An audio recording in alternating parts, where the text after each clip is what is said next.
ऐसे ही हमारी तुम्हारी सबकी जो पहचान है, मरने वाले,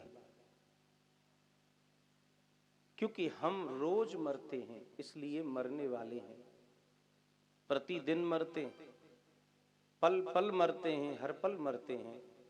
आपकी आयु आज 50 वर्ष की हो गई है तो 50 वर्ष आप जिए नहीं हैं, 50 वर्ष आप मरे हैं।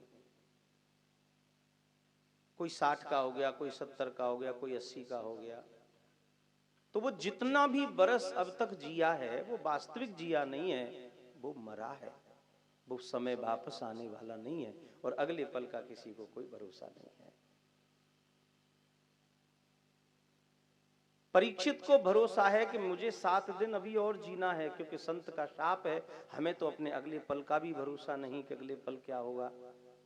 तो ऐसे जल्दी मरने वाले जिनको अपने अगले पल का भरोसा नहीं है, उसे क्या करना चाहिए? ये प्रश्न है राजा परीक्षित का। यह प्रश्न सुना सुखदेव स्वामी जी गदगद हो गए। बोले, राजन कितना बढ़िया प्रश्न किया है तुमने। तुम्हारे इस छोटे से प्रश्न में पूरे समाज का कल्याण छुपा हुआ है।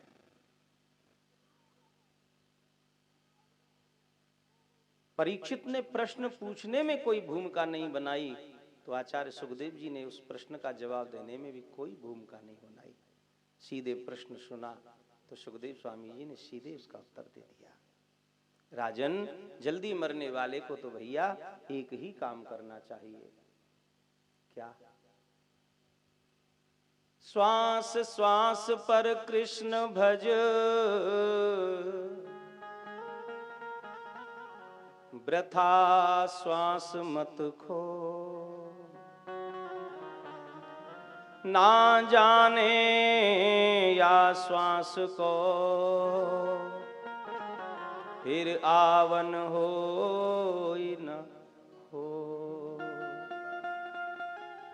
ना जाने या श्वास को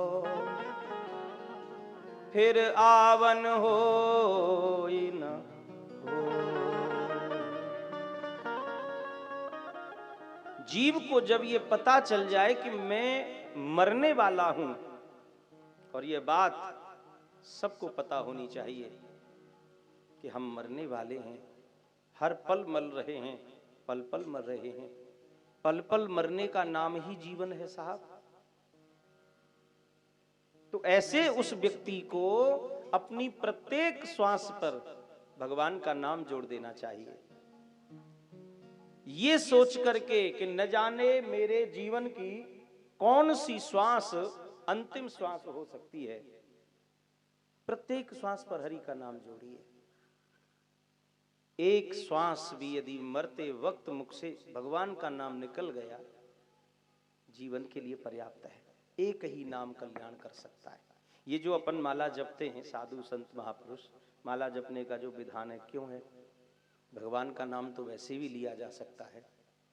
जिन्होंने हमारे अपने को जीवन में अनगिनत खुशियां बांटी, जिन्होंने हमको बिना गिने सब कुछ दिया, उनका नाम गिन कर के लें, ये तो कोई बात नहीं हुई साहब। फिर भी महापुरुषों ने माला में 108 मन का लगा करके और 109वां सुवेरु लगाया और फिर उसको जपने का विधान, वो किस लिए? वो तो एक साधन मात्र है। माला जपने का विधान इसलिए बनाया कि माला जपते जपते जपते जपते जपते जपते हमारा अभ्यास ऐसा हो जाए कि जो नाम हम माला में जप रहे हैं वो नाम हमारी श्वास श्वास में रम जाए, रम जाए।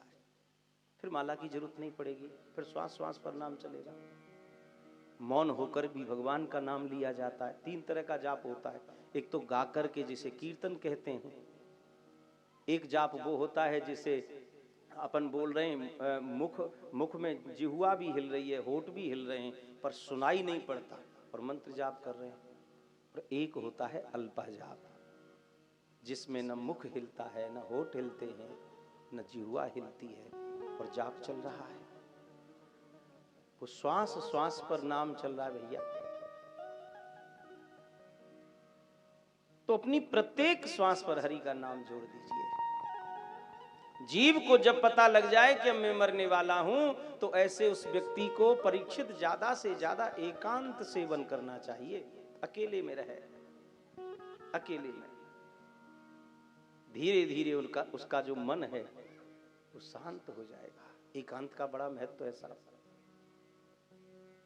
24 घंटे में ज्यादा न बन पावे तो एकाध घंटे ईमानदारी से एकांत में बैठो, आंखें बंद कर लो, कमरा बंद कर लो और चिंतन करो अपनी आत्मा का कि आखिर उस परमात्मा से मेरा संबंध क्या है, जिसने मुझे बनाया, मुझे खाने की, पीने की, बोलने की, हलने की, चलने की, उठने बैठने की, नाचने गाने की, हंसने रोने की, कमाने धमाने की जो शक्ति प्रदान कर रहा है, आखिर उस परमात्मा से मेरा कोई तो संबंध होगा।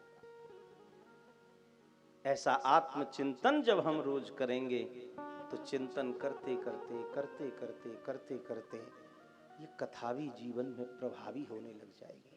लेकिन ये चिंतन का विषय है। जो भी हम सुन करके जा रहे हैं, एकांत में बैठ करके उसका चिंतन करिए कि आज की कथा में जो जो हमने सुना, मैं सोच करके देखूं इन बातों से मेरे जीवन का कितना संबंध है, आखिर ये बातें मेरे जीवन से कितना मैच खा रही हैं।